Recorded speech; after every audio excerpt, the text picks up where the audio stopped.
मैं हूं मधु और आज की इस वीडियो में हम पढ़ने वाले हैं प्रीएम्बल के बारे में। प्रीएम्बल के कुछ इंपॉर्टेंट वर्ड्स को समझते हैं। जो पहला वर्ड है सोवरेन, जिसका मतलब है कि जो हमारी इंडिपेंडेंट कंट्री है जो अपने इंटरनल मैटर्स को खुद मैनेज कर सकती है, कोई भी एक्सटर्नल पावर इंडिया के इंटरफेयर नहीं कर सकती, इंटरनल मैटर्स के अंदर इंटरफेयर नहीं कर सकती। नेक्स्ट वर्ड है सोशलिस्ट। तो सोशलिस्ट जिसे 42nd अमेंडमेंट एक्ट के थ्रू इंसर्ट किया गया था। अब जनरली सोशलिस्ट वर्ड को कम्युनिस्ट थ्योरी से भी रिलेट करते हैं, जिसका मतलब ये होता है कि मीन्स ऑफ प्रोडक्शन पर गवर्नमेंट का पार्शियली कंट्रोल होगा।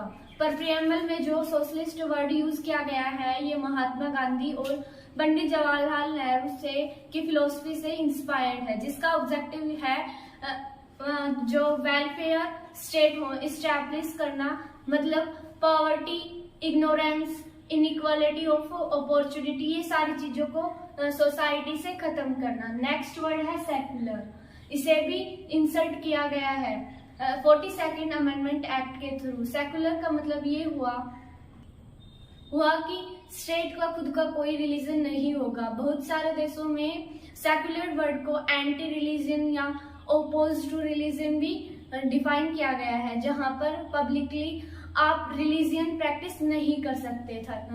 फिर यूएसए, जहां पर पहले जो हमारे प्राइवेट लाइफ में आप रिलीजियन प्रैक्टिस नहीं कर सकते हैं, पर इंडिया के सेकुलर वर्ड को पॉजिटिवली यूज किया गया है। इंडिया वाज पॉजिटिव सेकुलरिज्म, जिसका मतलब ये हुआ कि स्टेट का तो खुद का कोई रिलीजन नहीं होगा, पर इंडिविजुअली फ्रीली जो हमारे किसी भी रिलीजन को अपना सकते हैं और अपने रिलीजन इंस्टीट्यूशन को भी मैनेज कर सकते हैं।